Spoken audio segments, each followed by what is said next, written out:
زبان کی اپنی قیمت ہے یار. ہم اس کو برباد کیسے کرتے ہیں؟ اس کو جھوٹ سے مار دیا، اس کے وقار کو جھوٹ سے گرا دیا، غیبت کر کے اس کے وقار کو برباد کر دیا، چغل خوری کر کے اس کے وقار کو برباد کر دیا. اب برباد کرتے کرتے اتنی زیادہ گندی ہو گئی کہ اب کچھ کہنا تو دور کی بات ہے، لفظ اللہ بھی کہنے کے قابل یہ گندی زبانیں نہیں رہی. ہاں، یہ گندی زبانیں اس کا نام لینے کے بھی قابل نہ رہی. اتنا زیادہ ہم نے انہیں گناہوں سے لتھڑا کر دیا. اگر ان کے وقار کو مومن باقی رکھے نا تو اس زبان کی وہ قیمت ہے کہ حضرت فاروق اعظم یہ کہے زمین سے جو لونڈی کا تیل زمین پر گر جائے تو فاروق اعظم اسی چمڑے کی زبان سے کہے او زمین ایک ایک قطرہ تیل واپس کر دے، تجھے نہیں معلوم ہے تیری چھاتی پر عمر ابن خطاب کھڑا ہے. اور ایک ایک قطرہ وہ زمین تیل اگل دے، لونڈی بھر کر لے کر چلی جائے. وہ زبان کی قیمت ہے. تو یہ قیمت کب بنے گی؟ جب روح کو طاقتور کرو گے تب. کیونکہ زبان کس سے چلتی ہے؟ روح سے چلتی ہے. روح نکلی، زبان خاموش. تو روح کو طاقتور کرنے کے لیے کیا نسخہ بتایا گیا کہ گناہوں کے جراثیم دور کریں، نیکیوں سے اپنے آپ کو قریب کریں، روح پاورفل ہو جائے گی. اور اتنی پاورفل ہوگی نا کہ ہاتھ اٹھنے سے پہلے قبول کر لیا جائے گا. ہاں، پھر چیخنے چلانے کا معاملہ نہیں ہوگا کہ میرے مولا دے دے دے دے، اس کے بعد بھی بستی چلی گئی، میرے مالک بچا لے بچا لے بچا لے، اس کے بعد بھی سیلاب میں سب بہ گئے، میرے مولا بچا لے بچا لے، اس کے بعد بھی زمین کے اندر سما گئے. نانا، یہ 1,40,40,000 چیختے رہے، اس کے بعد بھی عذاب نہیں تھما، نگل لیا گیا، تباہ و برباد کر دیا گیا. اس کی وجہ صرف یہی تھی کہ صرف مٹی کے جسم چیخ رہے تھے، روحیں سب کی مری ہوئی تھی. روحیں سب کی مری ہوئی تھی. یہ مٹی کے جسم صرف چیخ رہے تھے. اور جب مٹی کو مار دیا جاتا ہے یعنی صرف ہڈیوں کے ڈھانچے نظر آ رہے. بدر میں 17 رمضان کی تاریخ دن جمعہ، بدر میں 17 رمضان کی تاریخ دن جمعہ صحابہ پہنچے. حالت یہ تھی کہ اگر لمبا کرتا تھا جو گھٹنے کے نیچے تک آتا تھا تو نیچے کی چادر موجود نہیں تھی، اور اگر ناف سے لے کر گھٹنے تک چادر لپیٹ لی تو اوپر ڈالنے کے لیے کپڑا نہیں تھا. ایسی غربت تھی. مطلب اس مٹی کے جسم کو دینے کے لیے اتنا تھا ان کے پاس. اکثر کے پیٹ پر پتھر بندھے ہوئے تھے. اگر غلاموں کے پیٹ پر 2 پتھر تھے تو نبی کے پیٹ پر 3 پتھر تھے. 17 رمضان روزے سے حالت یہ تھی کہ کھجور جھولی میں رکھے ہوئے تھے، اسی کو سحری میں چوس کر دوبارہ رکھ لیا تھا کہ اسی کو افطار میں چوسا جائے گا کیونکہ دوسرا کھجور نہیں ہے. یا کھجور کو 2 ٹکڑے کر کر کے آدھا کھا لیا، آدھا افطار کے لیے رکھ لیا. یہ غذاؤں کا معاملہ تھا. صرف 8 تلواریں بدر میں 313 مسلمانوں کے بیچ میں 8 تلواریں، 6 زر ہیں. بدن کو چھپانے والا جو جاکٹ ہوتا لوہے کا وہ 6 کی تعداد میں، 6 کی تعداد میں. کھانے کا سامان نہیں، پہننے کے کپڑے نہیں، سامان حرب و ضرب بھی نہیں، لڑنے کا کوئی اسلحہ نہیں. اس کے بعد روحیں ایسی جگمگا رہی تھی کہ انہی 17 رمضان کے روزے داروں میں صدیق اکبر بھی کھڑے تھے، صدیق اکبر بھی کھڑے تھے، عثمان ذو النورین بھی کھڑے تھے، مولا علی فاتح خیبر بھی کھڑے تھے. سب کی روحیں چمک رہی تھی. بدن پہ اگرچہ کپڑا نہیں تھا لیکن پیشانیوں میں سجدے کا نور جگمگا رہا تھا. تو جب روح کے زندہ کرنے والے اور زندہ روحوں کے ساتھ جب 313 اترے تو مولا نے ارشاد فرمایا فرشتوں اب آسمان پہ بیٹھنے کا وقت نہیں گئے, جاؤ زمین پر بدر کے میدان میں جاؤ, میرے محبوب کے دیوانے آئے گئے, ایسی مدد کرو ایسی مدد کرو کہ مکہ والے خائب و خاسر ہو, اسلام کا پرچم بلند ہو جائے. تو کیا ہوا؟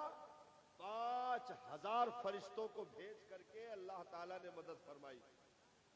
جب روحیں زندہ ہوتی ہے تو مانگنے کی ضرورت نہیں پڑتی ہے.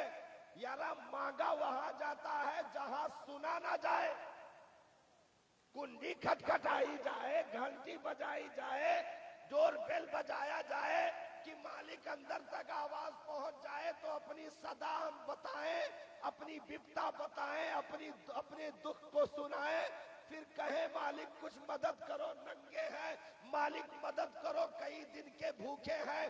تو صدائیں اس لیے لگائی جاتی ہیں زور زور سے کہ مالک تک آواز پہنچ جائے. یارا تم جس رب کو مانتے ہو تمہارا رب تو لگے جا سے زیادہ قریب ہے, تمہارا رب تو لگے جا سے زیادہ قریب ہے. تم چیخو وہ سنے نا, ایسا نہیں ہو سکتا. ارے بندے کے دل میں جو وسوسہ اٹھتا ہے اس سے بھی میرا رب باخبر ہے. دل میں جو وسوسہ اٹھتا ہے اس سے بھی خبردار ہے. تو پھر آواز لگاؤ اور صدا نہ سنی جائے کا مطلب یہی ہے کہ جسم زندہ ہے, روح مر چکی ہے, اور جن کی روحیں مر جاتی ہیں ان کی صدائیں وہاں تک نہیں پہنچتی ہے. جن کی روحیں زندہ ہو تو اسی زمین پر ایسے بھی واقعات ہوئے ہیں کہ ایسے ویسے نہیں بلکہ بھئی سرکار کے دیوانے دریا کے کنارے سے گزر رہے ہوں, دریا کا بہاؤ لمبا چوڑا ہو, کوئی کشتی نہ ہو, کوئی پل نہ ہو. اب کیسے پار لگایا جائے؟ لیکن روحیں زندہ تھی, کھڑے ہو کر کے کہا او دریا ہمیں راستہ دے دے, اس پار نکلنا. بیچ سے دریا پھٹی ہو, راستے پیدا ہو گئے ہو اور وہاں سے دیوانے گزر کر آگے نکل گئے ہو. پھر دریا مل گئی ہو, افریقہ کے جنگل سے صحابہ کی فوج گزر رہی ہو, خطرناک جنگل تھا. یہ ہوا کہ رات یہاں نہیں گزاریں گے, بہت سارے موذی جانور رہتے ہیں, حملہ کر دیں گے, نقصان پہنچا دیں گے, اس لیے جنگل پار کیا جائے. لیکن رات ہو چکی تھی, لمبا جنگل تھا, اتنی جلدی پار بھی نہ ہوتا. تو کہا گیا کہ یہاں رک جاؤ. کہا گیا یہاں تو ایک ایک کیڑے مکوڑے بھی زہریلے ہیں, موذی جانوروں سے پورا جنگل افریقہ کا بھرا ہوا ہے, سب کھا جائیں گے, ہڈیاں نہیں بچیں گی, یہاں رات ہم نہیں رک سکتے. تو ایک صحابی اٹھے, کہا رات یہیں رکی جائے گی, خیمہ گاڑو, میں ابھی آتا ہوں. بلند پتھر پر ایک ٹیلے پر کھڑے ہوئے اور کہا او افریقہ کے جنگل میں رہنے والے جانوروں, چوٹیوں, جتنے بھی چرندوں پرند حیوانات ہو, سب کان کھول کر کے سن لو, آج رات یہاں مصطفیٰ کے دیوانے گزاریں گے. آج رات یہاں مصطفیٰ کے دیوانے گزاریں گے. اس لیے اپنے اپنے گھونسلوں میں, اپنے اپنے سوراخوں میں چلے جاؤ, نہیں تو شکایت مدینے کے تاجدار تک پہنچے گی. تو روایت بتاتی ہے کہ چوٹیاں تک بھی سوراخوں میں داخل ہو گئی. سکون کے ساتھ صحابہ نے پوری رات اس جنگل میں گزار دی, ایک بھی جانور قریب سے بھی نہیں گزرا. کیونکہ جب روحیں زندہ ہوتی ہیں تو زبانوں کی قیمتیں ہوتی ہیں. ہم نے انہیں مردہ کر ڈالا. بھائی ہم دن رات جتنا کام کرتے ہیں سب اس جسم کے لیے. کمائے جسم کے لیے، مکان بنایا جسم کے لیے، گاڑی خریدی جسم کے لیے، زمین خریدی جسم کے لیے، اے سی لگائے جسم کے لیے، کولر فٹ کیا جسم کے لیے، پنکھا لگایا جسم کے لیے، موٹا گدا نرم و گداز بچھایا جسم کے لیے، موٹی تکیہ لگائی جسم کے لیے، لمبا لحاف کمبل چادر ڈالا جسم کے لیے، کچن میں مرگن غذائیں چل رہی جسم کے لیے، ساری تیاری جسم کے لیے. لیکن 20 افراد ایک گھر میں ایک فجر کی نماز بھی ایک آدمی نہ پڑھے تو بتاؤ پورا گھر قبرستان بنے گا کہ نہیں بنے گا؟ پورے گاؤں میں کسی کے گھر سے بھی صبح کے وقت فجر کی نماز کے بعد قرآن پڑھنے کی آواز نہ آئے تو بتاؤ کہ ہلاک ہوگے کہ نہیں؟ کیونکہ انہوں نے ساری دوڑ، صبح 8 بجے آفس کے لیے دوڑ، کام کے لیے دوڑ، لیبر اڈے کے لیے دوڑ، فیکٹری کے لیے دوڑ، کارخانے کے لیے دوڑ، سب کے لیے دوڑ ہوتی رہی. اگر کوئی نہیں اٹھا تو مسجد کے چوکھٹ تک جانے کے لیے نہیں اٹھا، اگر نہیں سنی تو اذان کی صدا نہیں سنی، اگر نہیں جھکے تو سجدے کے لیے نہیں جھکے. نہیں تو یہی جھکنے والا وکیل کے سامنے جھکا کھڑا ہوتا ہے، جج کے سامنے جھکا کھڑا ہوتا ہے، ڈاکٹر کے سامنے جھکا کھڑا ہوتا ہے، پردھان کے سامنے جھکا کھڑا ہوتا ہے، ودھائک کے سامنے جھکا کھڑا ہوتا ہے، سب سے ہاتھ جوڑ کر کے جھک کر کے اپنی درد اپنی بپتا سناتا ہے. میں نے کہا نادانو، اگر رب کو چھوڑ کر دنیا میں سکون ڈھونڈو گے تو کبھی سکون نہیں ملے گا. آؤ رب سے رشتہ مضبوط کر لو. سکون دینے والا وہی گئے، چین دینے والا وہی گئے. وہ تو عز من تشاء وہ تو ذل من تشاء، وہ جسے چاہے عزت عطا کر دے، جسے چاہے ذلیل و خوار فرما دے. اس لیے ہمیں اپنی روحوں کو طاقتور کرنا ہے. اس زمین پر اگر ہمیں مقدر سے نبی کا امتی ہونا نصیب ہوا ہے تو کم سے کم ہم اس کی ستھرائی کا خیال رکھیں. اب ایک اور لائن سے میں گفتگو کر لوں، زیادہ دیر نہیں، بس تھوڑی دیر، کیونکہ آپ اکتا رہے ہوں گے کہ مولانا مائک پا گئے تو چھوڑنے نامے نہیں لے رہے. پریشان تو نہیں ہو رہے؟ تھوڑی دیر اور چل جائے، تھوڑی دیر اور. آپ کی اجازت چاہیے. نہیں، آپ ہاتھ کھڑا کر دو، دونوں ہاتھ ایسے کھڑا کر دو. ارے واہ.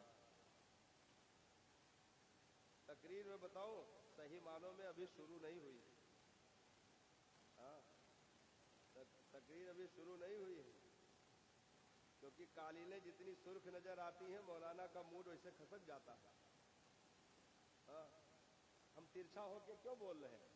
اس کی وجہ ہے، آپ جان رہے ہیں کیسے ہم بول رہے ہیں، ترچھا ہو کے بول رہے ہیں. ہمارا رخ یہ تھا اصل میں، لیکن ایسے ہم بول رہے ہیں. وجہ یہ ہے کہ ہم آپ کو زحمت نہیں دینا چاہتے. ہم ہی گھوم جائے بھائی، توہرن کا اٹھا یہ ہے نہ علاوہ چاہے تھے، نہیں تو سب بھاگ جاؤ. ہم یہ بیٹھا دیکھت رہے، جب جب اٹھاوا گئے، جب جب 10 آدمی اٹھ کے بھاگ گئے. انہیں اٹھائے کے آگے بھائی بلاؤ کے لیے کہا گیا تو سمجھیں کہ اٹھائے کے گھر بھیجنے کے لیے کہیں نہیں تو چلا گئے. 8-10 آدمی تو بیچارے روڈ پر یہاں بیٹھا رہے. اگر ٹینٹ نہ لگواؤ تو شکایت کرے، اور بغیر ٹینٹ کے کل پوری ستیم بیٹھا رہے، کوئی نہ گرتا. ایسے ایسے جوان مرد لوگ بھی جلسے میں آتے ہیں. اللہ تعالیٰ سب کا آنا قبول فرمائے. جہاں بیٹھے ہوں وہیں بیٹھا رہا، کوئی دقت نہیں، کوئی پریشانی نہیں. کہو تو کرسیوں گھمائی، لیکن کون آپ کا ہم ڈسٹرب نہیں کرنا چاہتے. آپ خالی سن لیو بس. آج کے دور میں قوم خالی سن لے، نہیں کون کس کی سنتا ہے. بیوی تو جلدی سنتی نہیں ہے، دوسرا آدمی تو بہت دور کی بات. کون کس کی سنتا. تو بھائی پرائے گاؤں و پرائے علاقے میں آئے کہ کہوں کا کچھ سنائے لے جاؤ تو جان لو بڑی کرامت ہے. اس کو بہت بڑی کرامت ہے. تو ایک لائن سے ایک گفتگو میں آپ سے کروں. دیکھیے اللہ تعالیٰ نے ہمیں کائنات میں جتنی بھی مخلوق کو اس نے پیدا فرمایا، ان مخلوقات میں سب سے افضل اور اعلیٰ بنایا کہ نہیں؟ بھئی ہم کو ہاتھی نہیں بنایا، گھوڑا نہیں بنایا، کتا چین کوا نہیں بنایا، ہم کو کیا بنایا؟ انسان۔ انسان انسان بنایا کہ نہیں بنایا؟ سب لوگ انسان ہو کہ نہیں ہو؟ سب لوگ انسان ہو۔ تو اس نے ہم کو چار پیر کا جانور نہیں بنایا، انسان بنایا۔ اس کا مطلب یہ ہوا کہ جتنی مخلوق 18,000 عالم میں جتنی بھی مخلوقات پیدا کی گئیں، ان سبوں میں تمہیں سب سے زیادہ عزت اس لیے عطا کی گئی کہ تمہیں رب نے انسان بنایا، ہے کہ نہیں؟ انسان بنایا۔ اب ہاتھی بھی تمہارے چھڑی سے گھومتا ہے، صرف انسان نہیں بنایا، بلکہ انسان کے ساتھ ساتھ کیا بنایا؟ تمہیں اس دنیا میں حاکم بھی بنایا۔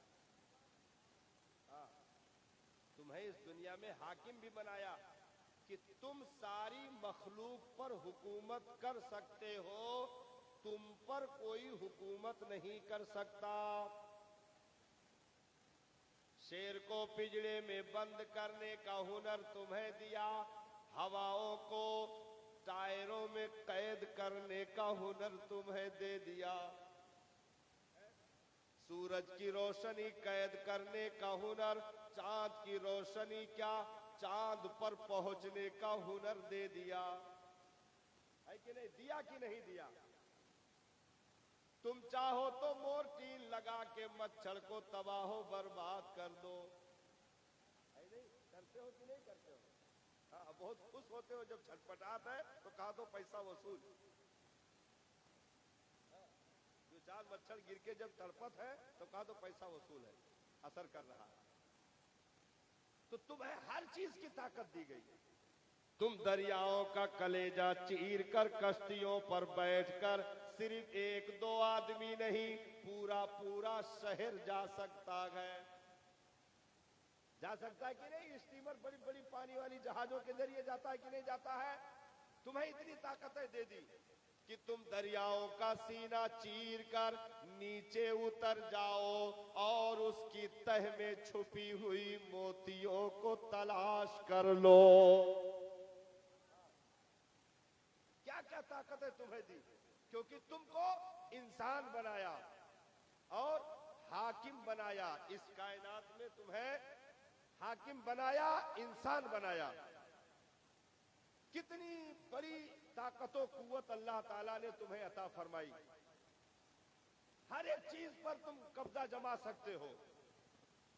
زمین کا سینہ چیر کر کے اس سے چاہو تو گاجر نکالو، چاہو تو مولی نکالو، چاہو تو کیلا نکالو، چاہو تو گنا نکالو۔ نکال لیتے ہو کہ نہیں نکال لیتے ہو؟ ہر ایک چیز کی طاقت تمہیں دی۔ تو انسان ہونا یہ اپنے آپ میں سب سے بڑی فضیلت۔ اب اس کے بعد آ جائیے، یہ بنیاد ہے، اگر سمجھ جائیں گے تو ابھی آپ 2-4 منٹ میں پوری تقریر کا مغز آپ سمجھ جائیں گے انشاءاللہ۔ تو انسان ہونا اپنے آپ میں کتنی بڑی طاقت ہو گئی۔ اب اس کے بعد پروردگار عالم نے صرف اتنی ہی فضیلت نہیں عطا فرمائی، بلکہ انسان تو بہت سارے تھے، انسان تو بہت سارے تھے۔ ان انسانوں میں کوئی فرعون ہو گیا، کوئی نمرود ہو گیا، کوئی حامان ہو گیا، کوئی قارون ہو گیا، کوئی شداد ہو گیا۔ ہو گئے کہ نہیں ہو گئے؟ لیکن رب نے کرم فرمایا، ان انسانوں کی جماعتوں میں تمہیں چن کر کے صرف انسان نہیں بلکہ مسلمان بنایا۔